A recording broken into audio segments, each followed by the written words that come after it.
Hello and welcome. This video will cover the Vernier Caliper, how to zero it, the different readings you can use it or different measurements you can use it for, and how to get accurate reading out of it.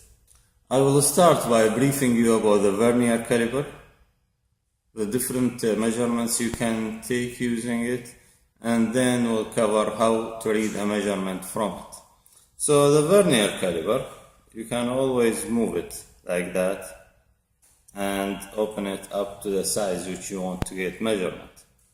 The Vernier Caliper can take rectangular dimensions, something like that, like the length of this block, for example, or diameter of pipes, cylinders, and so on. Always, you will need to clamp whatever you need to measure between these two calipers. You'll need to make sure it's straight and they are taking the right measurement. Straight, I mean, you can see now the block is in line with these clamps. So this will give you a correct measurement. However, if you just turn that little bit, you can see the block is still in the clamps, but there are gaps on both sides. This kind of measurement will give you wrong measurements. You can see, if you keep it straight, you will end with a gap in one of the sides. So always push it, hold it well before you get a measurement. The Vernier Caliper got lock in here, which will help you lock the caliper at this specific position and remove the item which you want to measure. Now the caliper is not going to move. That will help you to get the measurement or read the measurement clearly without having the caliper fitted on the object. And remember, now we are using these black blocks which can move with the calipers.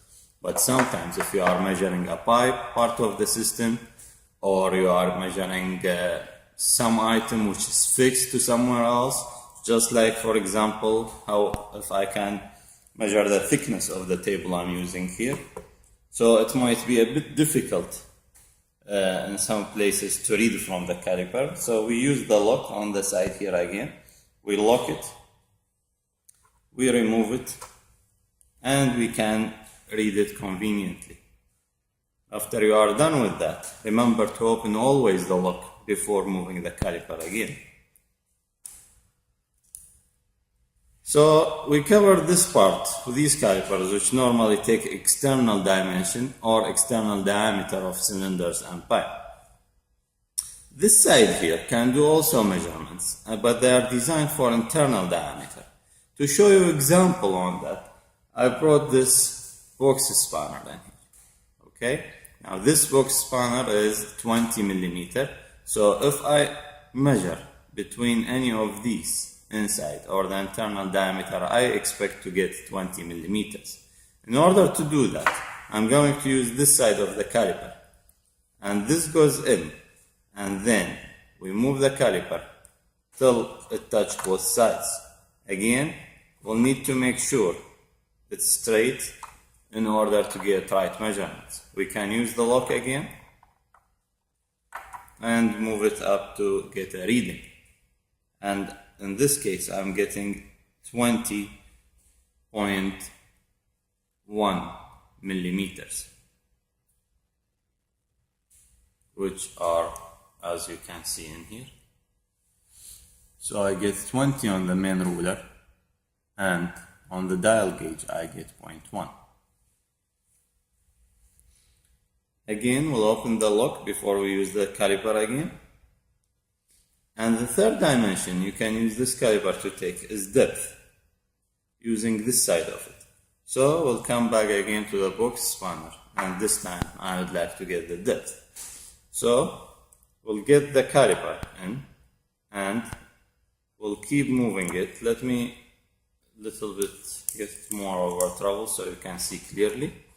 So the caliper, this side of the caliper is touching the table, and then we are going to push slowly till the other side of the caliper or the ruler side of the caliper touch the top of this box spanner.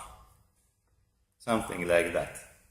Again, we can lock the caliper to get the right reading.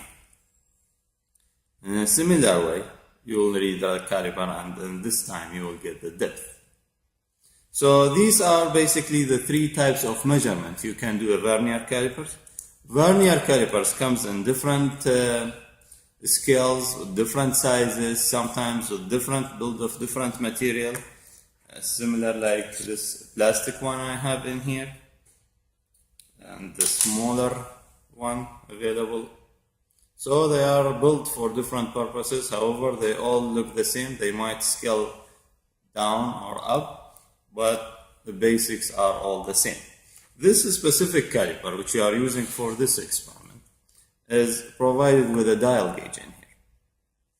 This dial gauge will give you divisions of millimeters, and it is a full turn on this. Like, for example, if we move from this 0 to this 0 again, like full turn, this will be 2 millimeters. Half turn, just up to this, will be basically 1 millimeter. 1 millimeter divided into 0.02 divisions.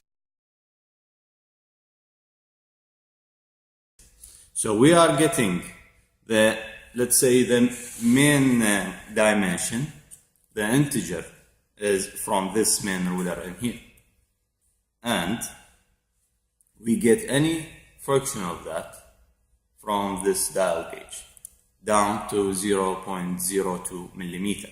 And all this information normally are printed inside the dial gauge, which, as you can see now. And in order to zero this, always before taking any measurement, always we need to make sure the vernier caliper is reading 0 or the dial gauge is reading 0. So what we do, we close it to the maximum like that, and it should read 0 by now.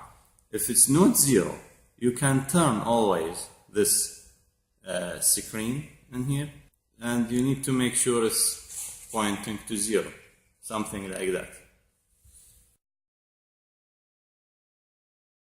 Now, if it points to 0 and you have finished with the zeroing, you can lock this from here. So we got two locks. This is for the zeroing mechanism, and this is for the caliper itself.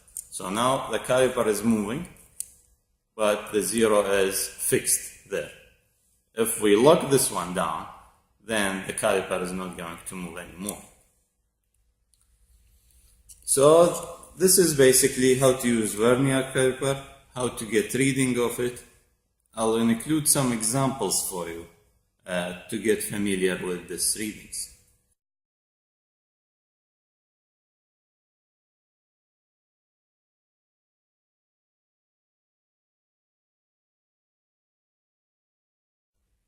So this is basically it with the vernier caliper. Thank you for watching.